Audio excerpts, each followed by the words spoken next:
Severe Weather Awareness Week and wanted to talk a little bit about that since I'm the weather buff here. You are. I am. So we want to start off. The National Weather Service is breaking this down for Milwaukee this week. It's kind of breaking it down into chapters. And the first area they want to talk about is kind of mobile home safety, which is crucial because the devastation in mobile homes can be they're vulnerable. They are very vulnerable. Yeah.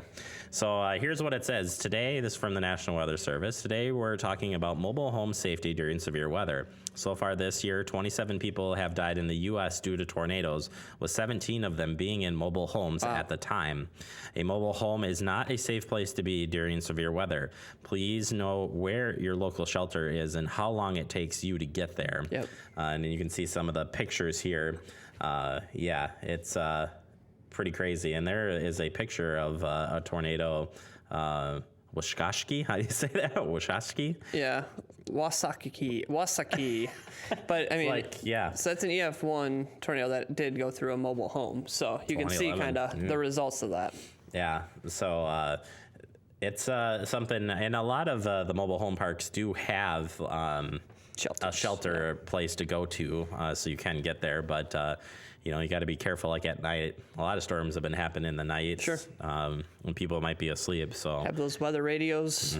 Big time. And this week, as we alluded to in the break-in on Monday's show, is Tornado Awareness Week here in the state of Wisconsin. And the National Weather Service out of Milwaukee Sullivan, they kind of overlook our area here, has put out tips this week. They've got a tip each day along with other safety tips. And today's is nighttime safety tips if severe weather rolls in. So let's take a look here. It's one of those parts of the day we were talking about earlier. It's nighttime. One of those parts of the day. So nighttime severe weather safety. You want to have a way to wake up if there is a warning issued. Weather radio and cell phones are a good option to have nearby. Don't wait till you see a tornado. And remember, it's dark out. You may not even see the tornado. That's true. Outdoor warning sirens are not meant to wake you up, by the way. Maybe unless you live under it or near it, I guess. Right. But charge your cell phone near your bed, plug in that weather radio, and keep shoes and boots close to bed. Here's my tip. Okay. For me, if I know that some severe weather is going to be rolling in, I keep my weather radio downstairs we have a tri-level, so I keep it on the middle level so I could hear it from both ways.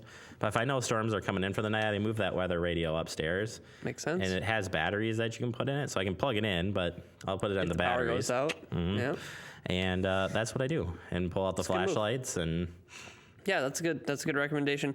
And like they're saying too, cell phone, that's a great option if you have it charged, because then you have your flashlight right there too. So good things to keep in mind, just kind of preparing ahead of time. I think they started with alerting some cell phones, or you could opt in for that. Yeah, I think you can sign up for them through various weather apps, which maybe that's something we can make recommendations on coming up here. Maybe we should try it. Yeah, that's a good idea. Do a little testing. Yeah. Yeah. My wife, though, if it does, so sometimes it goes off as it's coming in, so we'll keep going off, and I'll get punched a few times, too. So by the time the storm actually hits here, it's not the weather radio that's woke me up, Yeah. She's got me up. And she gets you up and you're ready to go. Hey, so, as long as you're up. Yeah. But I like the idea of considering shoes and boots and stuff near your bed. And remember, too, like we said yesterday, like mobile homes and stuff. Right. There you might want to have all of that ready, like an action plan to get out and go quickly. Exactly. So. Yeah, and this all kind of comes back to what we talked about a little bit yesterday with just having that plan and practicing that plan, just so you know what to do. You know where those boots are. Even if they're not right next to your bed, just know where they're at, know how to get to these things, and have quick access to them. And today, the National Weather Service out of Milwaukee has their next safety tip, and it's about the warnings. Take a look here. This is a good one. Whoops. Hey. Wrong one. Looks like the tornado took away our graphic. We got it. All right, impact-based warnings. This started a couple years ago. It's been, I think it works out pretty good. But all tornadoes are dangerous, of course, but not all tornadoes are created equal. That's really smart.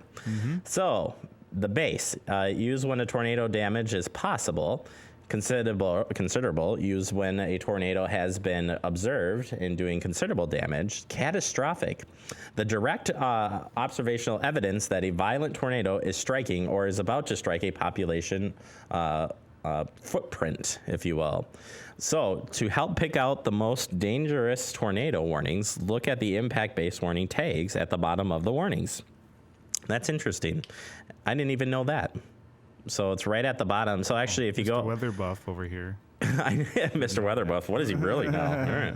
So when they put out these warnings, if you ever go out to the National Weather Service, Milwaukee Sullivan's website, they put out the warning, and then you can click on it and read. They'd be the same thing what the weather radio is reading. Mm-hmm. That's interesting. I've never actually had noticed that before. So sometimes they'll have in the writing like, tornado is imminent. Right. it's there, it's happening. Mm-hmm. Tornadoes on the ground. So,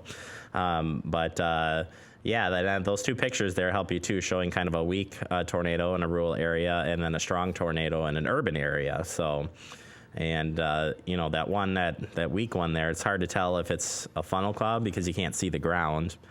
So to confirm an actual tornado, you have to be able to see it on the ground when they call it in for those weather people. But that's still, the tornado. It's going. So either way, that's some good information to know. So when a tornado watches into you, I mean that's your chance first off to just be ready to activate your plan. But when the warning is enacted, a lot of times we'll hear that it's Doppler radar indicated because the Doppler radar has indicated some type of rotation. So they're going with that there is maybe going to be a tornado. And then that's where your severe weather spotters come in because they can see from the ground up and tell you if they see any tornado features to call those in. So it's a two-piece puzzle there, but really good information. This morning, the National Weather Service says Severe Weather Awareness Week, and we continue to honor that by giving you the safety tips they've been putting out there. And today's safety tip is shelter. Yes. Where's the safest place to be? Away from windows, they say, of course. So you want to be away from windows. You want to get to the lowest level of a sturdy building. If there is no basement, what do you do, Preston? I'm not quite sure. Could you tell me? Go into an interior closet or bathroom. I can't tell you how many stories I've seen where people have survived by going into their interior, an interior place. Put as many walls between you and outside as possible. Worst case scenario, get under a table, cover yourself with pillows and blankets, put a helmet on, like a bike helmet or motorcycle helmet. Put a hard sole shoes and boots on as well if you have time. Yeah, good call. Again, these are all to keep you safe because you don't know, with a storm, high winds, whatever, things are going to be flying around, and you just don't know what you're going to hit with. So if you can get yourself kind of a barrier between you and the storm, hopefully that can keep you safe. Also want to remind you too that today is the tornado drills today. There's two of them. First one will be held this afternoon with the tornado watch kicking off at 1 p.m. Then the statewide tornado warning will be the test one will be at 1:45 p.m. And then this evening, that will wrap up at 2. And then this evening, they'll add in the 6:45 test as well. We'll talk with the National Weather Service coming up next here, and then they'll give us the details on everything severe weather safety awareness this week. All right, to wrap it up here this morning, it's our last severe weather safety tip of the week from the National Weather Service to conclude that severe weather awareness week. And this one wraps up with the warnings. That's right. We talked a little bit earlier about this week, but here you go. If you're receiving, there's so many ways to receive alerts from the National Weather Service, starting with your weather radio. You got plenty of channels there, as you can see, and I like this map. If you can go on Facebook and or later check our site for this, but sure. Their weather stations kind of crisscross depending where you're at. Kind of shows you which frequency to tune into depending on where you're at. Absolutely. And then, of course, the cell phone apps and alerts. There's so many out there for you to download that will give you information making you aware of severe weather. Of course, you can check out local TV stations and their weather apps for more information. And then, as you heard twice yesterday, and I found out I had never heard the siren at my house. We're really close to it. I couldn't even stand outside. It was that loud. Outdoor warning sirens are meant for people outside, and not all cities have them. Keep that in mind. Have multiple ways to be alert of approaching hazardous weather. We try to warn you on this show when hazardous weather is coming in, so you can always tune in here as well. But that is the severe weather safety tips. All right.